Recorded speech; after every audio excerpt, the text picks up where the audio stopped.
The Giganotosaurus, a dinosaur that needs no introduction. One of the most popular dinosaurs in pop culture and just media overall. A creature that has been currently played as a rival to the Tyrannosaurus. And while in real life this is a one-sided beatdown, in fiction the roles are reversed. Well, usually. And today we have two versions of the Giganotosaurus, that being Dino Crisis 2 Giganotosaurus and Ark Giga. Which of these two is truly above the Tyrant Lizard King? Which of these two would win in a fight? Watch and find out. We will start off by scaling the Dino Crisis 2 Giganotosaurus. He's blatantly above the Tyrannosaurus, which in the game is already quite the bullet sponge. And he basically wrecks the T-Rex without any sort of difficulty, and it's blatantly shown to be above him. As for actual feats, he's able to knock down and destroy a massive gate casually. Calculations place this feat as a building to even large building level feat, given that how casual it was. There's a even larger feat that would directly scale to his durability, that being the satellite. The satellite that killed him took 11 seconds to really kill him. However, this is a bit of a contentious feat, as well, yes, he was able to not only not instantly die, he didn't exactly survive it. So whether or not he scales to it is really up to you. Well, we'll keep this because, well, as you will see in a bit, he will need it as much as he can. As for speed, he will really only be superhuman speed, and as for reaction and combat speed, he will only be subsonic plus, as he can somewhat keep up with characters like Dylan and Regina. In terms of abilities, he really doesn't have anything all that impressive. He's shown to be relatively resistant to fire, electricity, and frost. His roar can stun for a brief period of time some opponents, and he can amp his own stats by an unquantifiable amount by going to a rage mode. For final stats, at the low end we have large building levels of attack potency and durability, subsonic reaction time, and superhuman speeds for travel speed, and decent resistances and small hexes that may or may not help. And for high end we have a small town to maybe multi-city block levels of durability. Not attack potency, as well, he only really tanks it.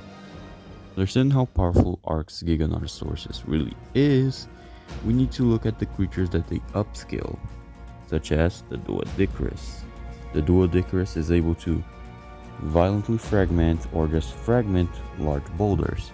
Such feat would be in the small building to at lowest wall plus levels of attack potency.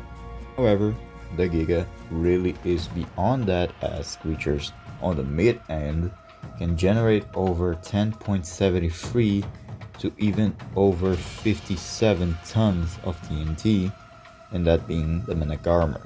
The Menegarmer is able to completely freeze creatures as large as the Brontosaurus. The energy required to do so would be in the city block level ranges, and the Menegarmer itself is a very low tier creature, and as such is completely logical to say that the Giga would upscale that, and not only the Giga but the Rex, Bronto, as they really don't see the Menegarmer as a genuine threat to them. The even higher end for Ark's Giga would be the comparison between the Titans and the Dreadnoughtus. To create creatures like the Ice Titan, it would require the energy output of multi-continental levels of energy, which the Dreadnoughtus not only directly scales, but also directly scales to the Giga as well. There's more stuff to even talk about, we will ignore that for a moment. As for now, we will now talk about speed and hexes, abilities, and the Giga is surprisingly simple, but also not. He's also resistant to electricity, fire, poison, and all of that. And for actual abilities, he can amplify his own stats by going into a berserker state, doubling his damage and increasing his health regeneration. So for final stats, We have at the lowest of low ends, large building to city block. And for even higher ends, we have multi-continental levels of attack potency and durability.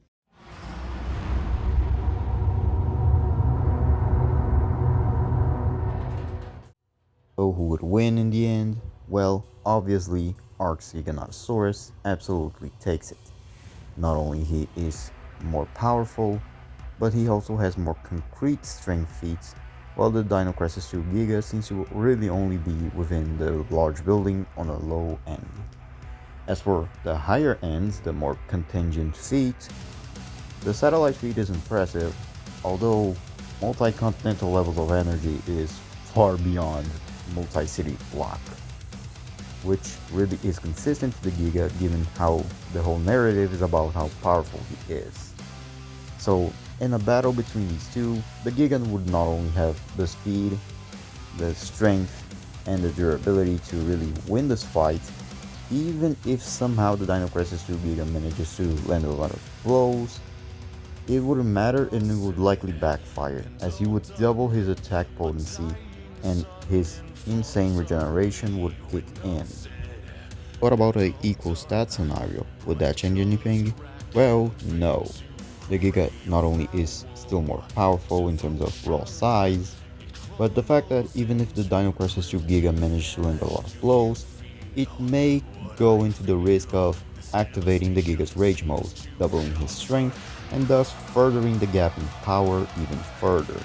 Not only that, but the Ark's Giga Nash ability can cause bleed that is more potent than the Dino Crisis 2 Giganotosaurus, which isn't ineffective, but in comparison, it's not as effective as the Ark's Giga. So with low difficulty, Ark's Giga takes the win.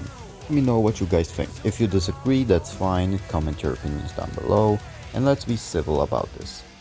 So please, comment, like, subscribe, and all of that. And also give me suggestions for the next matchup. And also, stay tuned, for we will also have another fight in our hands. This time, less power scaling wise and more realistic. If you are not into power scaling, then I have a video for you coming soon.